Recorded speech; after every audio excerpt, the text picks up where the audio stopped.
Live from Fargo and serving you on TV, online, and on the go. This is Valley News Live at 6. Told them that the semis going by are what's really tearing the road apart.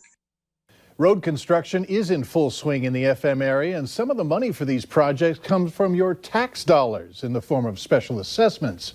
Residents in a Moorhead neighborhood called our whistleblower hotline as they told Valley News team's Joshua Pagaro they shouldn't be held accountable for the road work. Signs, cones, gravel, and sandbags are littered throughout this North Moorhead neighborhood. Road crews will soon hack away along 7th Avenue North from 17th Street to 20th Street. Some homeowners, however, aren't happy with the bill they're getting. We're in part responsible because we're the property owners, but at the same time, I think that the people causing the damage should be partially responsible too. Richard Laylaw says he's been living along this street for 20 years. His reason for the road being torn up are semi-trucks. It's not fair to our neighborhood for them to be driving through. His wife Valerie says the summertime is the worst. Because it shakes the ground. You can feel, you're in the house or the backyard, you can tell when they're coming by. Some of the residents that I spoke to, although they did not want to go on camera, do say that they see this project as a positive and they're happy that the road is being repaired. In an emailed response, the city of Moorhead says they held a public hearing back in April where residents could have had their questions and concerns answered. It's been awarded and work will soon start. Construction has already begun on a nearby street. Still, the Laylaw say companies should share some of the costs for their trucks. Documents show homeowners will be paying $5,250 spread out over the course of 20 years. We're in our 60s, and to have 20 years of paying $500 a year is a big chunk of money for us. When not speaking on the issue of semis, Moorhead says the road was first built in 1956 in due of much needed repair.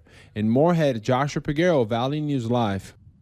The Laidlaws say they'd rather see the city ban semis from traveling through their neighborhood, making them use other roads such as 1st Avenue North to get onto Highway 75. The story came to us through our whistleblower hotline, and if you need help with an issue in your area, give us a call. We'll do our best to get to the bottom of it. The phone number's right there on your screen, 701-237-6576. Call that number and leave your tip. Let's see, what one word best describes the weather we've been dealing with over the past several days? I suppose I'll play. Wait, do I get a hint here? No, I'll play. I'm going to play it safe, and I'm going to say windy. Okay. Let's see if that's the same word that Hutch would use as he joins us in our first look at the Monday night weather forecast. No, but the air seemed to be in a little bit of a hurry, didn't it, Mike? I'll tell you what. Yeah, a lot of hats blew through my yard today, and yours as well, as we take a look at our tower cam from the Home of Economy view in the Devil's Lake area. There's Highway 2 as we look off to the south and the west of the location. A few high clouds there. Look at the wind gusts today in Fargo, 53 miles per hour. And that's about the speed with which Mike Morkin drives to work. On the interstate, of course, on the interstate. 26-mile-per-hour gusts still out of the south here, but the winds are dying to the west. Temperatures still of 90 in Fargo, 88 Fergus Falls. Few thunderstorms will be possible mainly in our northern counties tonight. I don't see any development right now. Things are fairly quiet for us. Not the case to the east of Winnipeg. Here is a look at your planner for Fargo. It's going to be hot. It's going to be breezy, but we'll have decreasing winds, Mike. Kind of a muggy night with temperatures that will slip down into the upper 60s to around 70. I'll have details on some severe weather potential as we go through the next couple of days. We have declared a first alert weather day for Wednesday. I'll explain here in just a few. Keep us posted. Thanks. NDSU's athletic director says we knew it was going to happen sometime. Matt Larson confirmed to Valley News Live today that a student athlete has tested positive for coronavirus. Larson wouldn't identify who it was, but said that the person is doing better and is in quarantine for a couple of weeks. Larson added that the action plan that they have in place seems to be working just fine. That included notifying others who may have come in contact with this individual. Bison football players have been on campus working out at the Sanford Health Athletic Complex since the start of the month.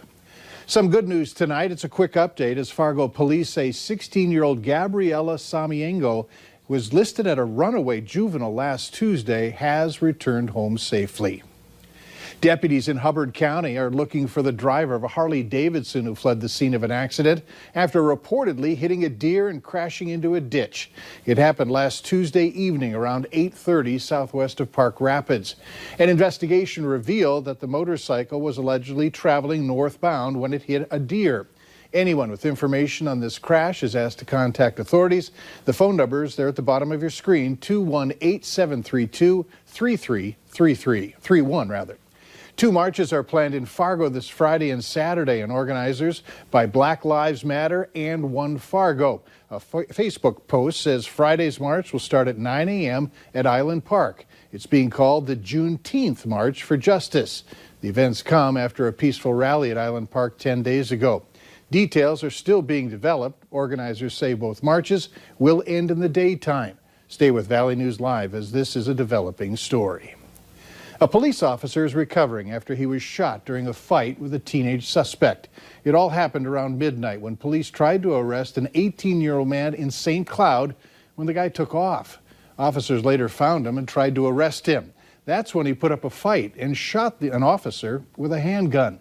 The officer was wounded in the hand and rushed to the hospital. He's expected to be okay. Police never fired, but did eventually get the suspect in handcuffs. He was taken to the hospital and is also expected to be okay. Keep your eye out for this latest scam. Residents are receiving calls from fake bill collectors. They're claiming to be from the Alltrue Health System. The scammers are spoofing non-working Alltrue business lines. If you receive a call requesting payment by one or payment by phone, please call Alltrue's patient account representative. The phone number is 701-780-4050 to verify your account status prior to providing any payment information. There have been another 22 positive cases of COVID-19 reported in the state of North Dakota. We're told that 15 of those are in Cass County. There are now 344 active cases in the state, and for the 5th straight day, there were no new deaths reported. The death toll linked to the virus remains at 74. In Minnesota, the state is reporting another 6 deaths, bringing the death toll to 1,304. Overall, another 230 positive cases have been reported today. The active case count now sits at 2,780. North Dakota's airports saw an 86% drop in boardings during the month of May. The total number of people flying in the state was 13,474. But the numbers were up from the previous month, which saw only 5,000 boardings.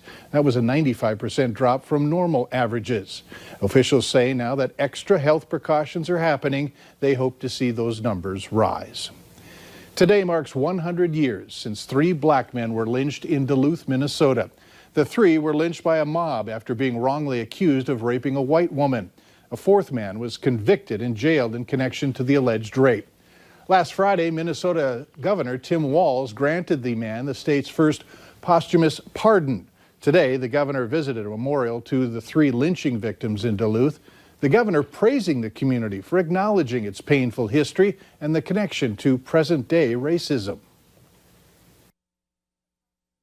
Without the connection to Mr. Clayton, Mr. Jackson, Mr. McGee, and Max Mason, it's easy then not to see that there's a direct line that descends down for 100 years to George Floyd laying on the streets in 38th and Chicago. And the inability to face the systemic issues of racism, of inequalities, of educational attainment gaps, of home ownership gaps, of healthcare gaps, and to be very Minnesotan about it and just not really want to talk about it because it's a painful conversation. In remembrance of the victims, the Minnesota Historical Society is hosting a virtual exhibit this week featuring newspaper articles and artifacts. Later on Valley News Live at 6, details on a landmark ruling today in Washington by the U.S. High Court. And a secondary word for today's weather rather than wind would be very warm. 90 degrees currently in Fargo. That's warmer than San Antonio and warmer than Miami, Florida. We'll have details on how our weather changes as we go through midweek. Stormy hints. Details next.